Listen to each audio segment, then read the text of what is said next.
What's up, guys? It's Tyler Posey. Just did an interview on the Zach Sang Show, and we talked about damn near everything. So make sure you check it out. Let's do this. Zach Sang Show. Hello, beautiful human. My name is Zach. That is Dan. Yep. And we welcome to the studio for the first time ever, Tyler Posey. Ew. Hey, did you say hello, beautiful human? Yeah. Or humans? Hello, beautiful human. We're technically hanging out with one person right now, but we're at the same time hanging out with a bunch of people. Got you. Okay. You know, it's Understood. yes, there's many of the ones hanging out. I love that. There's a phrase, something with many there is one. You know what I mean? With many comes one. Sure. It's kind of like what America is, right? There's a whole bunch of people coming together for one. Hopefully. There's a Latin phrase, pluribus unum or something. And that's made me think of that. Anyway, welcome to the studio, man. Thanks for having me. Really Stoked. honored to have you here. You look really crisp. Your shirt matches your shoes. Quite nice. Thank you. Yeah, I wasn't even really going for that. But you did. You accomplished something more than just waking up today. I did. Mazel tov. Thank you. Today was a big L'chaim. day. Today was a big day for you, man, because you released a music video earlier. I did. Hell yeah. What is the pressure? Is there pressure or stress around releasing something? I think for a lot of artists there are. My label, first of all, is really chill, and they've got it figured out. We have a lot of help on the label side. They just help me with anything I need. So they're always there if I need them. But for the most part, I kind of do things on my own, and I don't know if it makes it I think stress less. Does that make sense? Because you're doing it on your own. Yeah, I hit my buddy up, and he has a camera. We film stuff all the time with each other, and I was like, yo, you want to film this video I have an idea for? And we kind of elaborated on it a little bit, and I built the set in my house and filmed it 2 hours. I directed it, and then I edited it that night, and it was done. I was going to say, there's something about your music videos that are so simple, but you smile throughout the whole thing.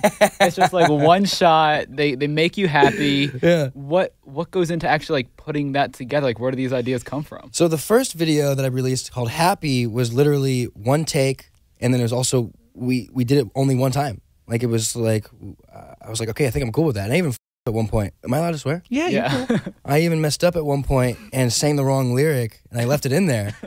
And I don't really know. I think that those songs, they're not the happiest songs. They sound happy because it's pop punk, but there's some pretty heavy connotation in the songs. And is that the right word? Heavy connotation? I mean, there's some heavy subject matter within the songs. But they're dressed kind of lightly because they do rock, right? Yeah.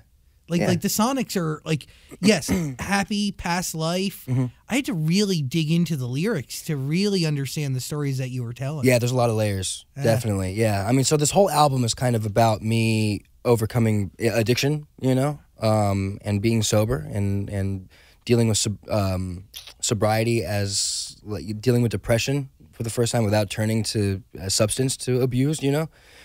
So like there's a lot of different elements to this album that's all focuses around that. But that's why, you know, they're really heavy topics. But if I'm smiling through the videos, it's kind of like, I don't know. I just always want to make something visually stunning. And I don't know about stunning, but like fun to watch. Like you can even mute it and be like, what the hell is this?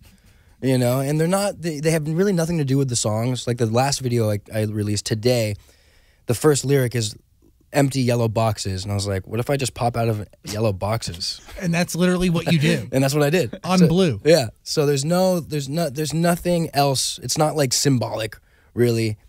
People, I'm sure, can dive into the videos themselves and be like, okay, this means this means this, but it's mostly just one little idea that I ran with. So it's nothing too crazy. Also, I don't want to take myself too seriously. I've never done that as either an actor or a musician. And I think that's just, you have fun more. And I think it's endearing for somebody to watch that, you know, because I know a lot of bands out there who like take themselves way too seriously. They're great, but it's just like, where's the fun element in it, you know? My favorite band is Blink-182, and those guys, joke, should be their pseudonym. You have an incredible past, and I do want to dive into it, but I want to start with Drugs, because that's the EP that's on the way. So that's the project you wrote. Would you say that you turned to this album body of work, whatever you want to call it, instead of drugs to get through a depression that was caused obviously by life, and then also the fact that your sobriety brings on depression, you know? Yeah, totally. And a different kind of depression too, because it's like you really have to face it. Yeah, you can't hide. Yeah. So I don't know. Yeah. So I do have some in my past that's caused some sort of depression throughout the years, you know, and I did keep numbing myself, but it wasn't like it was an underlying thing. Sometimes it would peak more, other times it would just be in the background, you know. So it's not something that like I'm constantly dealing with. Especially when I was using, it was more so because I would just keep numbing myself, and it was a Band-Aid, and then once that, you know, it would surface, it was just brutal. But this album, I really started feeling like I had a really bad issue, and then I tried to quit on my own a couple times, and I couldn't. I was like, oh, dude, I think it's kind of scary. Like I would be like, all right, this is the last time. I'm done feeling like I'm gonna die, and I just kept doing it, even though I felt like I was gonna die sometimes. So I was like, oh, this does feel like an issue. So I reached out to some people who are sober, and I was like, hey, I think I have a problem. And then I'm with Big Noise, and I was writing an album. Like I wrote the first song, and then I got sober. So it wasn't like I went into the studio with the idea that I'm gonna write about becoming sober. It just happened, and so I was writing what I knew, and then it turned into this whole like, you know, concept album of like becoming sober and dealing with addiction. But I was also like the happiest I'd ever been in a long time, because it's something about newfound sobriety. There's this pink cloud that you're in that's just like, yeah, dude, life rocks. I'm happy all the time. I'm meditating. And then depression hits you at some point down the line, and then it starts to get a little heavier and kind of hard to adjust to. But it wasn't really my escape of depression. It was just my job. I was just writing another album, my next release, you know, and then it just so happened I was getting sober at the same exact time, because I really felt like I needed it. I was withering away. I don't do well doing drugs. But sobriety, well, this album has to take on new meaning because it's not only about sobriety, but it's written while you're going through it. Yeah. And you simplify it as you talk about it, but it is like I have family members and very close friends in my life who have gone through that, and like, no matter the substance, it's incredibly challenging and a really, really big mountain to climb and to overcome. So to do that and then to make an album parallel to that or simultaneously, I mean, yeah, it may have been a little bit of a distraction of like the harder elements of getting sober initially. You know, I was like pretty consumed with writing this album and loving like hearing back the songs and like just consumed with the whole entire process. But yeah, it's not easy. I relapsed, but I'm sober again. But I relapsed, you know, and I think a lot of people's relapse is a part of their sobriety story. And I was trying to be the poster boy for sobriety. I was like, yeah, dude, I'm gonna be sober for the rest of my life, and I just overloaded myself with sobriety and like what comes from it, and in an overwhelming way and an unrealistic way. I think I may have been replacing the drugs with sobriety. Interesting. Yeah, I think so, at least. I don't know what the hell happened. I was taking a lot of people's advice and doing sobriety the way that they did, and also how I wanted to impress them. Because that's another thing I found out through sobriety, that like I like to people please. I'm like, my whole entire life I've like done things for people not to hate me. And I'm getting over all of that now, but it's nice to like, I really started to like break down my character and figure out all that I've been dealing with my whole life and where these anxieties come from and stress and depression. And that was one of them, that I'm this people pleaser. So I tried to do that my first time through sobriety. And this time around, I'm really like taking people's advice, but I'm also just listening to my gut and my heart, and know that I don't do well doing drugs. So I don't want to cross that line again, but I'm also doing it my own way. The only way to figure out your own way is by falling and getting back up, right? And learning. Yeah. At least for me, yeah, I think so. Hey, beautiful human, I'm hitting pause real quick to talk about mental health. A few months ago, I started going to therapy, and it changed my life for the better. BetterHelp is here to help. If you're feeling depressed, or if you're struggling with uncertainty, or you're having trouble falling asleep, BetterHelp is here.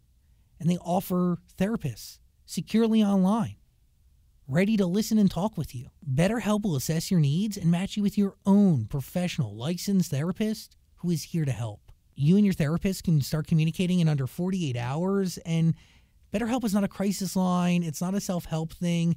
It's professional counseling done securely online. And there's a broad range of expertise offered through BetterHelp that you may not have access to locally.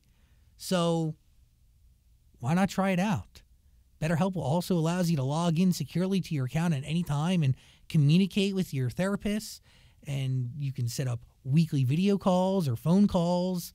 I mean, BetterHelp just makes this process a little bit easier. One, you know you're going to be with a trusted, licensed professional, but at the same time, the communication, it's nonstop and it's always at your fingertips. BetterHelp really is committed to facilitating great therapeutic matches. If you don't vibe with your therapist, no stress. They will match you with somebody else very easily, very quickly, and free. Plus, BetterHelp is more affordable than traditional offline therapy, and financial aid is available. BetterHelp is so popular that they're actually recruiting therapists right now in all 50 states. So why not try it out? The Zach Sang Show is sponsored by BetterHelp. And because you're hanging out with me today, you can get 10% off your first month of therapy with BetterHelp. Just go to betterhelp.com/Zach Sang. That is betterhelp.com/Zach Sang. That is betterhelp.com/Zach Sang. How did you get into acting? Yeah, my dad. It's quite the segue. I mean, I think it's attached to somebody being a people pleaser. Oh, sure. Yeah, you're right. Absolutely. Good segue, dude. You're killing it. Yeah, acting. So my dad, before I was born, was an actor and a writer and a producer. And he did theater. He did Seinfeld. He did Cheers. Frasier. He was literally the 90s sitcom guy. He was the original Danny Tanner on Full House, and they fired him for Bob Saget.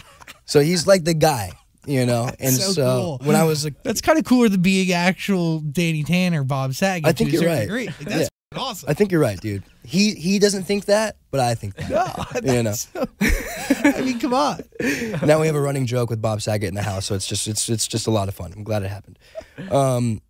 So he's in it. So you're around it. You I grew up see in it all the time. Yeah, my mom was pregnant with my little brother, and so he would take me to his shoots, and like, you know, they were pretty substantial. There was one shoot he was on called Earth to the Moon that we shot in Florida. I was 4 years old at the time. It was being directed by Ron Howard, and Tom Hanks was the lead, and so I was just constantly surrounded by these huge suited people in the business, and I expressed some interest in it. Like, I think my dad took my cues of being totally fine on a set for 12 hours on end as a young kid. And he was like, there might be something to this.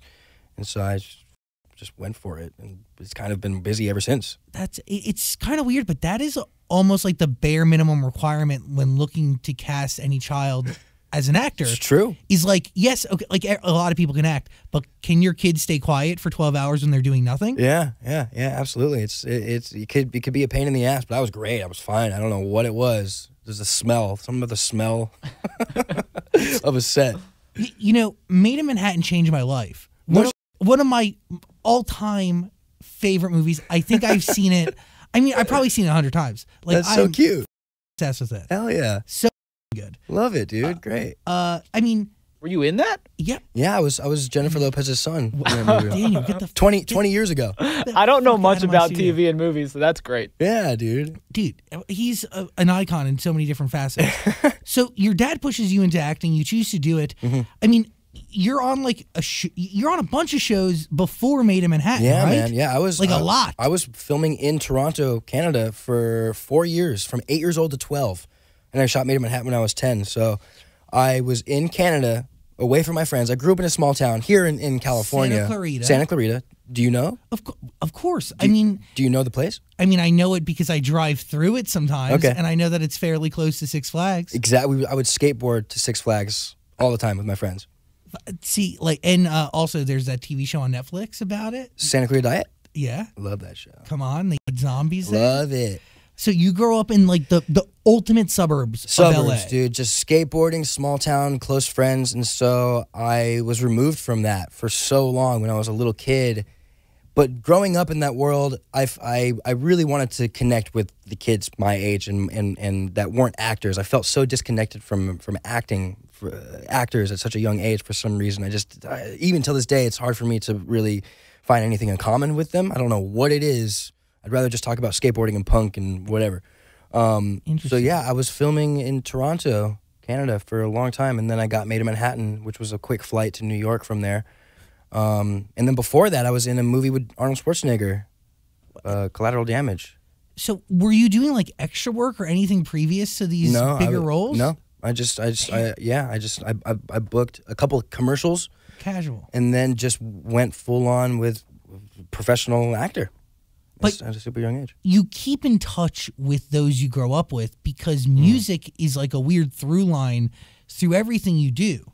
Because you do a band with somebody you grew up with, right? Is it Yeah. It's not Costco. Yeah, that was one of my bands. That was the first one, but you did one recently, 5 North. That's the kid you grew up with, right? Yeah, one of my best friends. Yeah, Kyle Murphy. So somebody you skateboarded to Six Flags with. Yep. Yeah, he's one of my best friends. And he's still technically in my band. He's just now a wildlife firefighter, and so he has no time to go on this tour with me. He's incredibly busy right now. He's very busy saving the world. Literally. But yeah, dude, he's so I have this core friend group at home. That's like 10 or 12 of us, and we're all just like best friends, and we're on this group chat every day, sending poop pictures and talking about stupid. And he's one of them. Like, did somebody like that understand what you were doing at first? Like when you'd be gone? Like, do you understand that you were acting and you'd be in a movie? Did you even tell them? Are you embarrassed? There was an element where I was embarrassed. Yeah, I didn't like being recognized when I was a kid, and I didn't really want people to know what I did. I just didn't like it. I didn't like acting. I liked acting. I didn't like being recognized for it for some reason, because I felt like even back then I felt the stigma of actors, and I didn't want to be a part of it. I just wanted to be normal and cool and punk, and there was something about acting that wasn't cool to me. So I was a little bit embarrassed, but a lot of my friends did know what was going on, and some of them were super supportive, and some of them would pick on me a little bit. But it all just became second nature for me and my friends. Like they don't even see me as this actor, celebrity kind of thing. So we all just kind of grew up with it in a weird way, even though they had nothing to do with it. So you are good at being on set, and then your dad's like, yo, my kid could do this maybe. So like you just grab an agent because you're a good-looking kid? Yes. Yeah, that's how it happens, dude. I walked in, I'm like, give me a f***ing agent, I look good. And he was like, yeah, you're going to be a star. Yeah, you're going to be a star, kid. And he was right. No, I don't really know. I don't remember. My dad may have had some connections. But, I mean, he tells the story of he brought me to an audition when I was 5 years old, and I hated it, and I was like, I'm never doing that again. And then at 6 years old, I came back, and I was like, hey, I think I want to try that again. I don't know how true that is, but I hated it at first, apparently. And I don't know. He may have had some connections with a manager and an agent or something like that. But you really did inherently want to do it. I think so, dude. Yeah, I was super into movies when I was a kid and music, and I was just creative. The first movie I fell in love with was The Desperado with Antonio Banderas. And, of course. Classic. Great movie. And he carries guns in his guitar case. And my older brother is a great guitarist, and so he would have all these acoustic guitar cases, and I would always load the guitar cases with water guns, little plastic water guns, and then walk around with them in my diapers. And so I just like always wanted to do it, and there's always pictures of me like dressed up as like a cowboy or something. So I just always wanted to. I don't know if that connects with acting, but it does. It might be some start of it. The thought of being a character, dressing up as somebody that's not yourself. Yeah, and also it's something that you saw your dad do. It's very cool. Yeah, he's a great dude. I look up to him a lot in a lot of different ways, and so it's been really nice to have each other. And like, he puts me in his things, I put him in my things. Sweet. But also knowledge and a bunch of cautionary tales to learn from. Absolutely. And yeah, he's saved my ass so many times. And also it's cool for him to watch because Yeah, it's fun. And now my little brother's an actor too, and he was just in Selena on Netflix, and it's I feel like my dad's super proud. It's really cool. What I need, Daniel. I need to breed children and get them into the business. Start breeding. I need to start a little farm. Start breeding. Start breeding. Start a little acting farm and an agency. Yeah, why not? Go out there into those hidden hills. How do you feel about like the fame, the attention that comes with it today? Because obviously you've had a lot of experience and years of it. Today, it's much better. I've gone through some roller coaster rides with it, dude. I've gone through points where I'm like, all right, I'm done. I can't take it anymore. I don't like. That's never why I got into acting is to have this fame, because I don't know, it's given me a lot of anxiety It's really interesting. But I'm like a realist. I'm a realist. Is that the right word?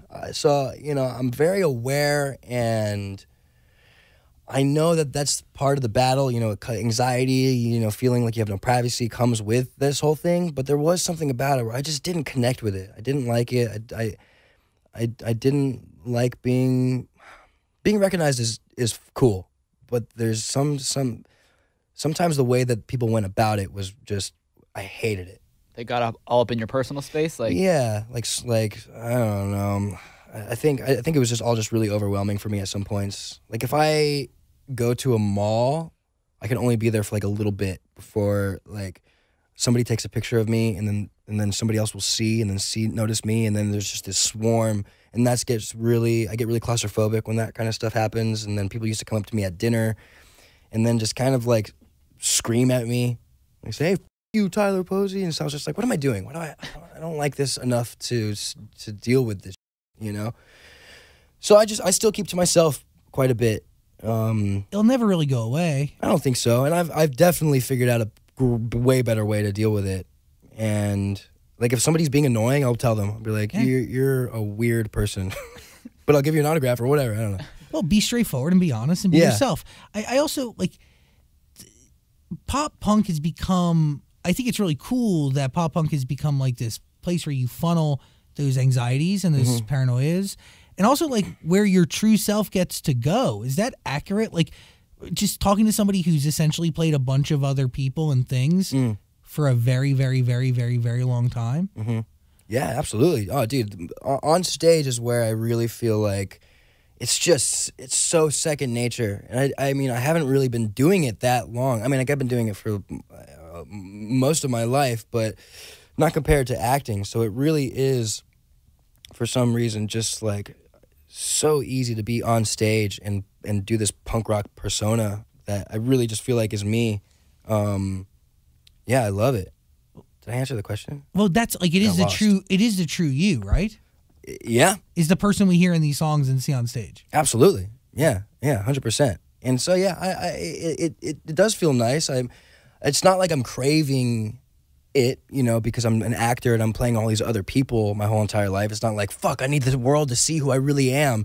It's just what I really want to do. So yeah, I guess it is my true. Do you think it's hard for some people to see you how you really are because you played such a popular character on a teen show? They're like, is this guy actually authentic to the music he's making? Oh, interesting. Yeah, I don't know. I like to be pretty transparent on social media, but still, you know, you never know what other people are thinking. Yeah. I really try to convey honesty and transparency because it would be nice if people took me for who I really am, you know, and not some other version of myself. But at the same time, you know, it's like I can only do so much to convince people that, like, I rock, dude. Yeah, I don't know. I don't know how they see me. But I do my best to you know, try paint the realest picture I can. Where do they go to get the realest picture? It is in your music. Yeah, I think so, definitely. I mean, there's some pretty intense that I cover in my music, and it is pretty, just like my songs and my music videos, you know, they're heavy topics, but they're funny videos visually. So it's like, that's kind of who I am. I do like to have this juxtaposition of, you know, being able to talk about some really heavy because I've been through some really heavy, but then also, you know, have like interesting light shine on it, you know? But yeah, I do think my music, I don't lie in it, you know, it is, you know, all 100% me and my experiences and, you know, yeah. Past life. It's a really, when you read the lyrics. Yeah. I'll just read a little. When I was a kid, I felt so alone. I had to escape so that I could feel whole. Drift off to a place where no one knew my name. A place you could get to by numbing the taste. The taste for this life is something so great. 20 years later, and I wouldn't change. I mean, it keeps going. Yeah, that's the bridge of the song, and that to me is the most powerful thing I've written, especially on this album. It tells you why I started using, because the song is about, you know, a past life and using drugs, and now I'm clean, and it's how you got here. It tells you how I got here. You know, when I was a kid, I felt so alone because I didn't connect with my industry. I didn't connect with my industry. I was a professional actor at eight years old, And then I didn't connect with my friends because I was a professional actor, you know? So it's like I felt super alone. I had to escape so that I could feel escape by numbing the taste, getting high. You know, I started getting really stoned at a pretty young age with my friends, and I just wanted to feel normal. I just wanted to be a normal kid. So I was like, yeah, I'll get up and drink and smoke and do drugs, and then, you know, eventually that just turned into like a really bad habit of escape. Are you able to figure out who you are during all this? Oh, I mean, you know, I think it did stunt some sort of growth, you know, but I definitely was still me, you know. The drugs do a weird thing. Like smoking pot, started when I was like 13 or something like that, 12 or something, 13. And then it was pretty consistent up until I was like 27, 28. How old am I? 29? Holy up until I was like 28. And then a little bit, you know, I relapsed when I was 29. So it was, I was just this lazy kind of no routine pothead, but I still had a career and I was still like doing, you know, decent work. And then when, you know, other stuff came into play, it really started to, I did lose myself, you know, not in like a really, really, really bad way to where I couldn't find myself again, but I was surprising myself with my actions and my personality. I would get really irritable and get mad and punch all the time. There's holes in my house from punching the walls, and I was just really sad, dude. Really sad. Does this happen post Teen Wolf? Oh yeah. Throughout it, after. Were you high on set? All the time. Really? Yeah, I was pretty stoned. And it was just like it was, you know, at that point it was harmless, you know, I think, you know. So like everyone knew I was hotbox my trailer, and then, or like we would do a scene, I would go outside real quick and smoke a spliff and then come back, and everyone was cool with it, you know. They were like, "Smells good, Posey." I mean, as long as you got it done. I got it done. Good, and the show ran on time. Yeah, the show was great. I'm super professional when it comes to working on set. Like my work ethic is something I pride myself a lot on, and I never let it get in the way. Cocaine started getting in the way of stuff, though. That was it. That was when I was like, okay, all right, okay, what the is going on here? Party's over, dude. Can't stop it. Was that while you were on set, or was that after? No, the that show? was after. That was after. I mean, obviously, like I've been experimenting with drugs since I was like, I don't know, 15 or so with my friends, and but I had never let that. I just wasn't into it at the time the Teen Wolf was going on. It was more so I got into it afterward. But yeah, I was always kind of... Wolves smoke weed, so it's fine. Yeah, exactly. Wolfsbane. Was Teen Wolf like the dream job? It was great, dude. I loved it. I really, really, really, really, really loved it. It was so much fun, man. I did go through some hard... My mom died while we were filming. And so that's where the depression really started to kick in. So I did have some hard days, months, years on that show. Yeah. And by the way, I'm sorry for your loss. Still, I mean, thanks, man. Yeah, it's a trip. What does music do in that time? I mean, there's a song about it. You've written about it. Yeah, I've written, I think, a few times about it in a bunch of different ways. Was the most recent on Scumbag? Probably. Yeah. Back to the Day. Yeah. Yeah. There's one called Back to the Day, which is pretty intense lyrically. Gets into some pretty heavy stuff too. But yeah, man, it sucks. Yeah. But what does that do? Rationalize it? How does music? Making a song about something so hard, what does that do for you? I mean, definitely writing is therapeutic, you know, but it's not like I need to write in order to feel better. I think I just want to be honest, and I don't know. I don't know why I wrote that song. Probably for my mom. You know, she always, literally, one of her dying words to me was like, "Write a song about me." And I was like, "Oh, of course, yeah. I've already got like 1,000 written for you." So I don't know. That's always in the back of my mind, and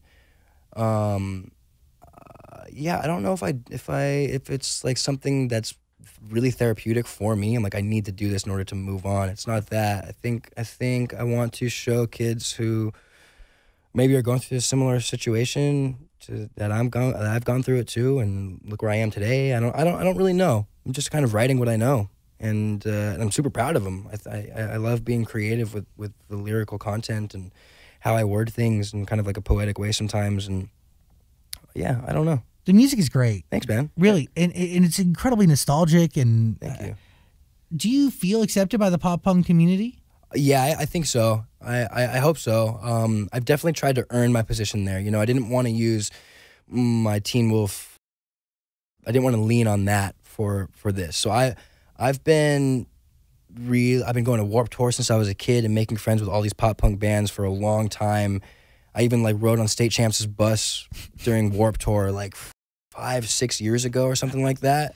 State Jam. Yeah, so I've been friends with a lot of them for a long time, and they would always invite me on stage at Warped Tour, Knuckle Puck. I'm friends with Movements. I'm friends with all these guys. And then I actually earned it, you know? Like I didn't start off on a bus, you know. We rented a van and drove a van around the States, and I really feel like I earned this position of being pop punk. And I've been playing shows since I was a kid, since I was like 16, 17 years old. At my first show we ever played was at my local music store at like an open mic night. And then my high school, and then just, from there. 2009, you start Lawson Costco. Yeah. Costco spelled Kostko. Uh-huh. I like the way you've spelt things throughout your career. Really original stuff. Thank you. I think we didn't want to get sued. We were like, we're going to be a huge band. We don't want to get sued by a Costco. So good to look at ahead of time. Yeah. You avoided a major lawsuit, I'm sure. Pavements is the next one. Yeah. That's pretty cool. PVMTS. Yeah. Yeah. Pavements. I tattooed it on my leg right here. I think we did that because there's another band called Pavement. You can't get the two mixed up. So we're like, oh, we don't want to get sued by them either. So everything I do is making sure I don't get sued because of it. I like that. I mean, hey, when you're this big, you got to take precautions. Yeah. People are watching. To be accepted by the pop punk community is a big deal. You have a song with Travis. Yeah. Great record. Really phenomenal. It's happy. Do you bring him something finished? How does that go down? Yeah, so John Feldman is my producer, and he owns the label that I'm on. And we wrote the song. And my drummer was like, yo, it'd be sick if we can get Travis on the song. I was like, yeah, it would be. Are you cool with that? Like, him taking some of your spotlight? He's like, oh, please, I need it. I was like, all right, let me see what I can do. And so I hit Feldy up. I was like, what do you think about Travis getting a song? And he was like, it's your first. So I was going solo at this point. It wasn't 5 North anymore. And he's like, it's your first time going solo. Maybe just going to kind of like emphasize on that. Maybe we won't have him on this record and maybe the next one. I was like, all right, great, fine. Cool. I told my drummer, I was like, yeah, probably not this time around. He's like, all right, all good. And then Feldy hit me up one day at the studio, FaceTime, and I was like, what's up, dude? And he like points the phone backwards, and Travis is sitting there. And I was like, oh, hey, homie, what do I call you? And he's like, so what song do you want Travis to play on? And I was like, what? I thought, how about Shut Up? And he was like, done. I was like, oh, okay, cool. So Travis is the busiest person in the entire world. So like, I didn't have, I didn't sit him down and be like, yo, let's write a song together. Let's do this. He was just super down to play on one of our songs. The whole concept, like, he is kind of the godfather of this entire genre's resurgence. Right. Well, Benji and Joel, too, have a huge hand in it. They have a bunch of bands, Water Parks and Bad Flower they're managing. Right. Is it competitive? What is the temperature in the space? I'm honestly not really sure, because pop punk never was competitive back in the day. Very unifying. Yeah, it was family vibes. Warped Tour, everyone was just a family. Yeah. That's all it was. Everyone was supportive of each other. So I've just kind of stuck to that mentality. There might be some competitiveness in this new resurgence of it. There's like a lot of different people who didn't always play pop punk, and now they're kind of doing it. So there could be some sort of like butting heads. I really don't know. I'm kind of out of the loop, but I'd rather be there. I'd rather feel, We have Machine Gun Kelly. We have Mod Sun, 2 artists who did different genres, right. but Kel's always had rock within his world, to a certain degree. And then you have like Jaden, right? And then you have Travis Nessa Barrett. Mm-hmm. It's pretty crazy. Yeah, it's intense, man. It's thick. It is thick, But I do feel like I don't know. My is different enough to where I'm not fully inserted into that world. I don't know. Maybe I am part of it. But I do stay in the background about where I stand with everybody. It's cool though. It's a great community to be a part of. Yeah, it is. Always loved it. By the way, Happy is a great song. Thanks, man. I know that. So Shut Up is the one that has Travis on it, and then Femme, right? Yeah. I say that right? You did. PHEM. But Happy, it's a really intense record too. But it's but what? How is the title connected to the lyrics? Because you're talking about nodding off. Yeah. So yeah, the chorus goes, "If I tell you I'm happy, will that make you go away? If I tell you I'm happy, isn't that what I'm supposed to say?" And it's just like it's about not being happy, you know, and just trying to like go through it without people kind of on your case about it all the time. Or if you do try to be honest about it, people don't really want to hear it. They're like, "Oh, I was just asking how your day was. I didn't want to hear like this like in-depth," which is cool. You know, people, you know. But then don't ask. Like, Yeah, don't ask. But also, you don't need to spill your. You know, if people are like, "How you doing today?" I'm like, "Oh, well, I'm pretty depressed." You know, blah blah blah. It's like, whoa, holy. I'm not your therapist. I don't know. There's a lot of different ways you can look at it. So yeah, the song is just basically, it's like I'm not happy, but I'm working through it, figuring something out. Like there's that nodding off line is like, it's pretty specific to me. It goes, "Yeah, I know how to act. Just give me a name. I've been playing these roles you all want me to play. Yeah, I know how to nod, nodding out half awake with my eyes rolling back. Can't you tell I'm okay?" So like that lyric is just, to me, just like a gruesome visual. It's like, yeah, I'm nodding off. I'm like, yeah, can't you tell I'm okay? I'm on a load of drugs right now. So it's just it's more of my story in sort of a vague way that people can connect theirs to. That's music. Yeah. When you stopped doing drugs, did it make music easier or harder to write? Yeah, interesting. I definitely was worried that stopping drugs was gonna, I'm like, who am I gonna be, first of all? And then am I gonna be able to write anything? Because I was always stoned. But thankfully, I couldn't write music when I was on other stuff. Like, I tried to write music on ecstasy one time, and I just was like, I can't find it. The guitar was like vibrating. Cocaine never really worked. I mean, it would sometimes. I don't know. It wasn't that hard. I think I was a little worried about it, about how I would be able to write off of drugs. But as soon as I started, I'm like, oh, okay. That creativity didn't go away, which was nice. But yeah. Because it sounded like some of the 5 North stuff leaned a little more towards the pop side of the pop punk. Would you say that? Other than like songs like This Mess, which is fantastic. Thanks, I love the screaming at the end of it. Yeah. Dude. Yeah, but would you say because it kind of like 303 or Owl City, a little more of those sounds came into 5 North? Yeah, we definitely experimented. It was my first time because I've been a punk kid, punk kid, more leaning toward punk my entire life, you know? And so this was the first time I really got to experiment in the studio with different sounds. And Feldy kind of took the wheel a couple times and was like, let's try this. And I was like, oh, okay, all right. And then I'd be like, all right, that was cool. You know? It's just I experimented and it's out there, you know, and it's just, they're all just stepping ladders to figuring out where I want to go. You know, I don't have like a vision set in mind, but this next thing I want to put out after drugs, I'm already selling my next EP, is more punk. Like I really want to get back to punk roots, no effects type, Guttermouth, that. So it's all just I'm just kind of building some sort of repertoire. Yeah. So are you still in the process like of figuring out who you are as a musician? I think it's always going to happen. Yeah. And it's not like, man, I really wish I knew who I was. It's like, oh, let's see where I can go next, you know? But I do know that I'm a pop punk kid. There's not, I mean, I do like to write outside of that every now and then, you know, which is always really fun, but everything's going to have this root of pop punk, you know, for me.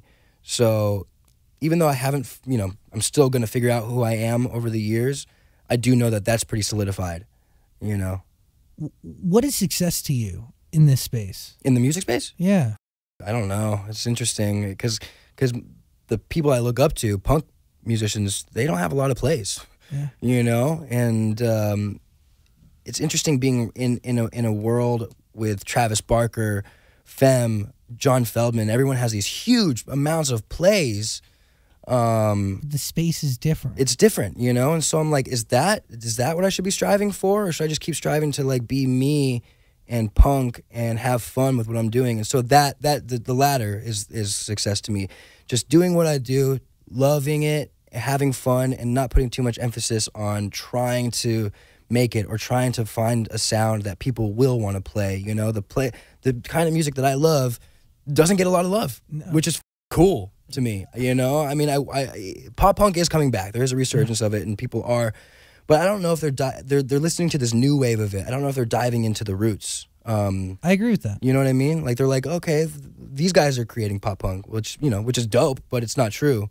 And so, yeah, I really don't know. It's, I find it so fascinating because you're dealing with such a very real but also unique problem that, like, you wouldn't have found decades ago when the genre was first finding its footing and doing its thing.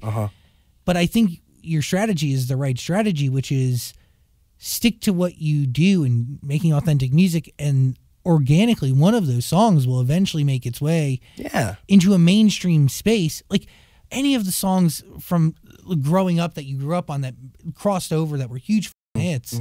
Like I don't think anybody was planning on writing a hit when they sat down to write that record. They were just being themselves, and they had the right infrastructure and the right ears around to recognize something, and take it the rest of the way. But it also, like, you're dealing with a format, like, just in radio, like, alternative radio plays no new music.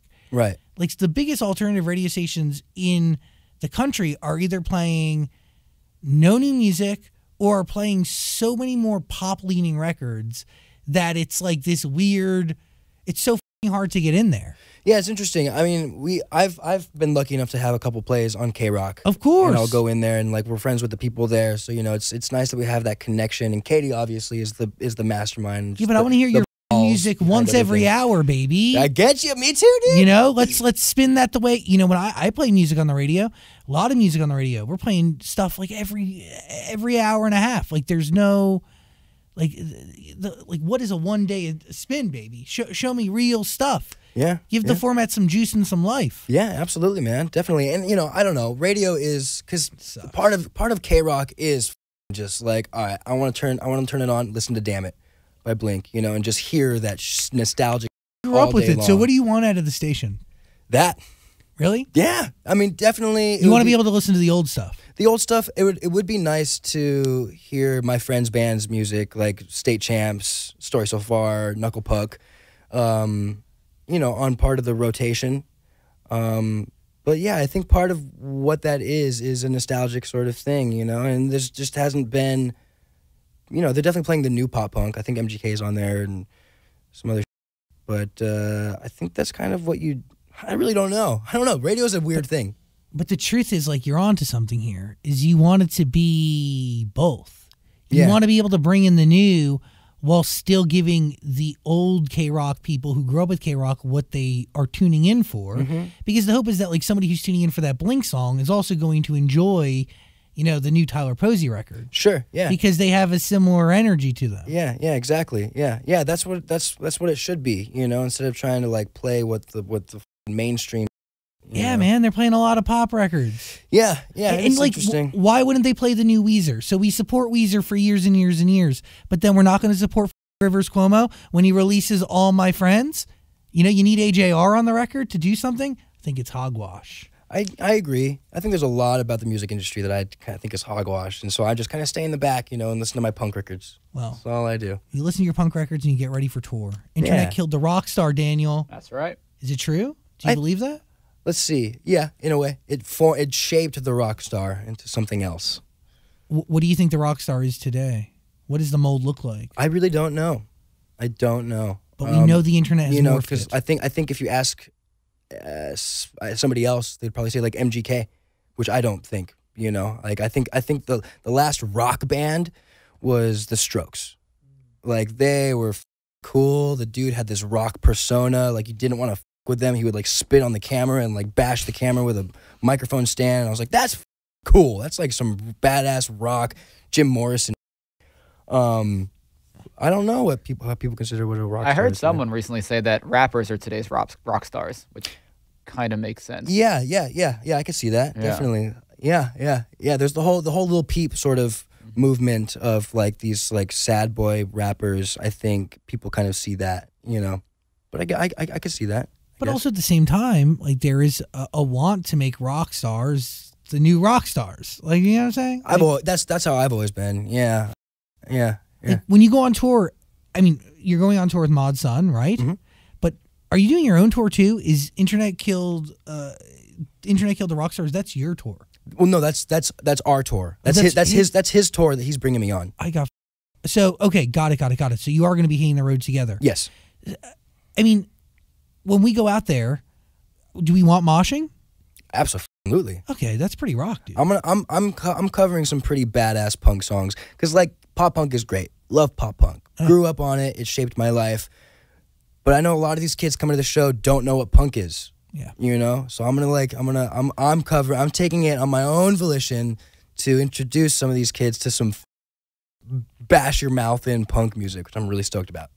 Yeah. Like who? Or do you not want to give it away? I can give it away. I'm gonna cover a NoFX song, which I'm really stoked about, and still figuring out my set list, even though I'm like a week away. But I'm also, Drugs is being released. My EP is being released a day before tour, so I'm gonna be promoting a lot of that. I'm playing This Mess.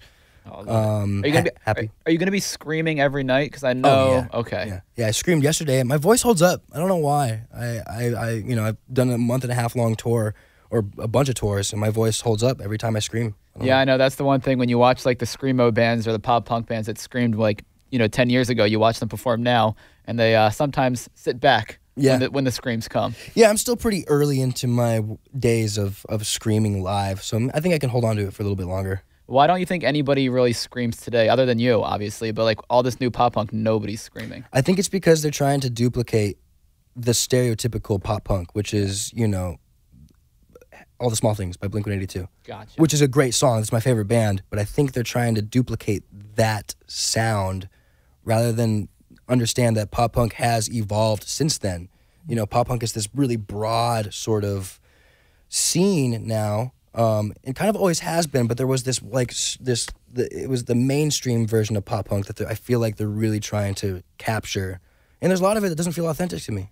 You all should listen to Tyler Posey's music. There's going to be a link in the description below. It's definitely worth your ears. You made OnlyFans history. Is that like a weird thing to add to your title? What do you think of that? Did I offend you by saying that? So offended, dude. I just on your couch. I wouldn't be the first, won't be the last. No, dude, it didn't offend me at all. It's a part of, I'm, like I said, I'm trying to be as open and transparent, as honest as possible. It was definitely a weird moment. I didn't really know. I was approached by some people that were like, hey, we're going to do this. We want you to be a part of this thing. I was like, okay, interesting. Let me hear you out. And the pitch sounded really good. And I was like, all right, yeah, let's try it out. And the entire time I was really just trying to find my footing on it. And there were some people that were kind of handling my account and not posing as me, but it was not right. So I was like, look, I need to do this on my own. I need to kick you guys off of they kept changing my password. And I was like, every time I would log on, I'm like, I can't get on my platform here. Oof. And so it was a weird energy throughout the entire thing. People wanted me jerking off in videos, and I was like, that's not why I'm here. I don't want to do that. Whatever. I don't. So you got a company running it for you, essentially. Kind of. Sometimes I would go to log on and I would be logged off, and I was like, this is weird. This doesn't feel like something I really want to do, first of all, and the fact that like somebody else is posing as me kind of is weird. Is weird and off. So I was pretty quick to be like, look, I want to do this alone, and really try to figure out my footing on it. And what was cool about it was that I was able to be honest about some sexual encounters that I've had, and it kind of like I did that because I wanted people who were in my position, a straight male who could be honest about their encounters, I don't know, without any ridicule or whatever. I just wanted to be honest just in case there was somebody listening who could take some sort of inspiration from it. So I thought that was kind of interesting, and then I ended up raising like a bunch of money for like anti-bullying, cool, like that. So I did find some good in it, but it's definitely not my place. Are you straight? Yeah, I am. Now, I mean, I'm sexually fluid, I guess. I really don't know. I've never defined myself. I don't think I want to put a label on myself because somebody's going to get mad. Somebody out there's going to be like, You said you were this. You said you were this. Whatever. I'm just me. I've been with dudes. I've been with girls. You know, I'm afraid to label myself because something bad's gonna happen. Do you flow? But do you feel like because you're afraid to label yourself, you don't get to be your true self? Do you feel like people need a label to be their true selves? No, no, I don't think so. I think there are too many labels. I don't want to be put in a box. I think there's too many boxes to be put in. I'd rather just, you know, I don't know. I don't put too much thought into it. I just want to be me, and it makes me be able to be freer to be myself, you know, if there is no label attached to it, if that makes any sense. Yeah, you're not like thinking about anything and nothing is kind of attached to you. Yeah. I was just... You're unencumbered. Yeah, I was like on a live on OnlyFans and they asked me, have you been with a guy before? I was like, yeah, I have.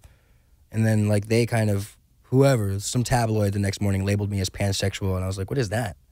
So I don't even know what it was. And I don't think I qualify for that. I just don't want to be in any label. I don't think anybody should. You know, you want to get with a guy, you want to get with a girl, you want to get with whoever you want to be with. I don't know. You know? I don't know if it's labeled as pansexual. I'm not an expert in the space. But pansexuality is like being attracted to the person and not their, you know. Like their soul, kind of. Yeah. Like, right. Yeah. Yeah, their being. But I don't get why you have to put a label on anything. Why can't you just be yourself? Yeah, that's where I'm at, you know. Yeah. And then like I think people get mad sometimes if people try to label me and they're like, well, he's not gay, you know, he's not straight, he's not this, and it's just like, all right, dude, relax. I did what I wanted to do, and I don't know.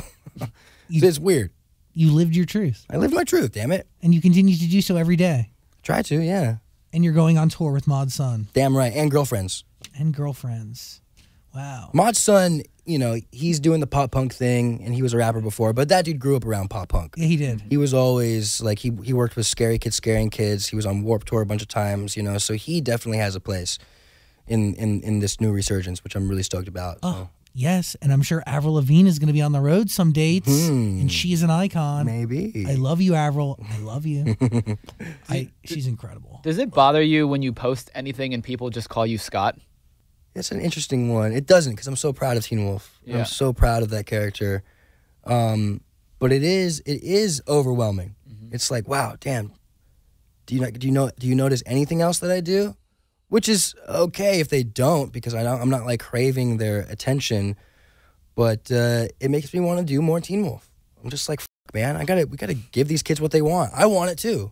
I mean, I see they're begging for a season 7. Dude, that's all I've been seeing for the past 3 years. Which is weird. It's like, well, why just one season? Why season 7? Like, because we ended the show. If we do one more season, are you guys gonna want like a season 8 then? Like, where's the end to this? But did you end the show? Like, do you feel like there's did you feel like it came to an end? Because it seems like people don't think it's over. I don't know. I think it felt like we ended it. But, you know, if you're a fan of something, you're always going to want more of it, you know? And even for me, I'm a fan of the show. So at the end, I was like, I mean, it was definitely a much needed break. I was very happy to walk away and do something else for a long time. But it's something I've always wanted to do. If it was your choice, would you have it pick up where it left off, or do you think it should fast forward 3 years? It would be kind of cool to see everybody older. Yeah. You know? I think, like, last time, when did the show end? I think it ended a couple years into the future. So, okay. like I mean, the last episode, we were 18 years old, and then it fast-forwarded to, like, 20, maybe? But at that time, I was, like, 25. So it's never going to be present, like my age. I don't think Scott McCall is ever going to be 30 years old. But it would be cool to see them a little older. You know, that entire show, one of the main characters was the high school. Yeah. You know, so it would be cool to kind of see what happens outside of school for those wild bunch. You were a co-producer on the final season. You directed a few episodes. I mean, you must have sway. Call up the powers that be. Oh, dude, I feel like, well, I mean, What does it take? I really don't know. I have no idea. I've been like whispering it in MTV's ear forever, and constantly putting it out, like agreeing with the fans. I'm like, yeah, I want more. Let's do it. And so I don't know. I don't know.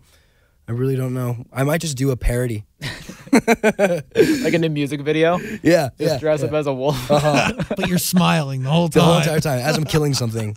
Have you talked to the other members of the cast? Are they on board, or is this like a youth thing? I I don't really know. I mean, I talk to them all the time, but we never really bring up Teen Wolf. We always bring up fond memories of the past, you know, but we never really say, so if it were to happen again, would you be down? I just feel like the energy, the consensus is yes. I feel like everybody would be down. They better be, God damn it. Yeah. Or otherwise I'll do it alone. That's Okay. You're all they need. What are you thinking? Would you ever, or do you think you could write music as your character from that show? So Lost in Costco, we had our only single, our only song. Well, we had a bunch of them, but the one that like we embellished the most was this song called Somebody, and that was about Scott McCall. Like it was like through the eyes of Scott McCall. Like the chorus goes, sometimes I want to go back to the way it was, but then again, back then I was just a no one. So it's like, you know, sometimes Scott McCall wants to go back to being human, but then at that point, you know, he wasn't good with girls. He wasn't good on his lacrosse team. He didn't have all these powers, you know. So I've done it before. I could definitely do it again. Is that because you were just like, that's what you were doing? Your life was that show? You're like, what else am I supposed to write as? Like, Yeah. I'm not living life. I'm going to write as this character. Yeah, absolutely. Yeah, I was like 18, 19 when I wrote that song. That was like the height of my Teen Wolf days. I ain't living, but Scott McCall is, baby. Scott McCall's alive and well. That's right, he is. On a streaming service near you. That's right. Stream it. Stream that. Tyler Posey, you're an amazing person. Really great to talk to you and understand not only where you've come from, but kind of where you're going. I'm excited for this EP. There's going to be a link in the description to listen to all of Tyler's music that's out there right now. Final thought. Do you have any? Daniel? Well, I know the album comes out very soon, but will there be more screaming on there? Oh, of course. Yeah. I sprinkle it in almost every single song. Yes. Definitely. That's the best way to do it. I love that you love the screaming. I mean, I'm a Census Fail guy, Hawthorne Heights. Like I said, there's lots of singing, dude. lots of screaming. My first show that we played with 5 North was opening up for Hawthorne Heights. Oh, sick. It was sick, dude. That's awesome. It was really cool. Well, that's why I like This Mess so much, especially at the end, like that little guitar part, because you scream, you go to the chant, you sing, and then you end on the scream. Yep.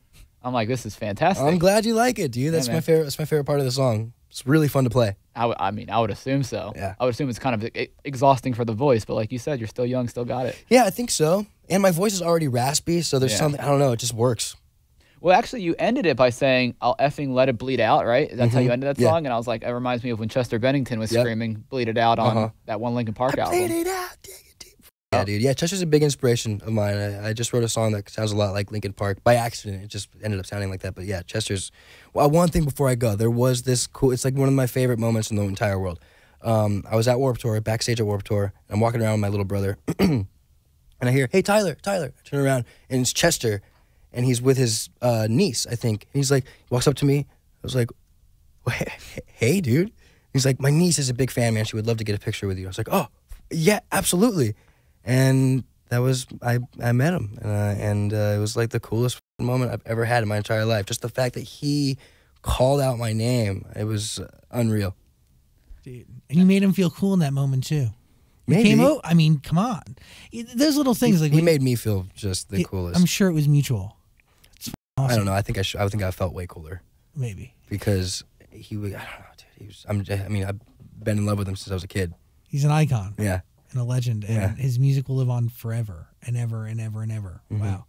I mean, there is so much history in the genre, man. Like, there's, you're carrying a torch. A lot of people are carrying a torch that some of the most incredible musicians of, like, many generations, you know, are a part of. It's pretty awesome. It is cool, man. Yeah. I mean, that's just been my world for so long. I haven't really taken a step back from it and looked at it from that angle in a long time. You know, it's just been what I've been consumed with my entire life. So it is cool that, you know, we are carrying on the genre that's, you know, like you said, it's a torch. Keep it going. Yeah, Breaks dude. my heart that people say rappers are the new rock stars.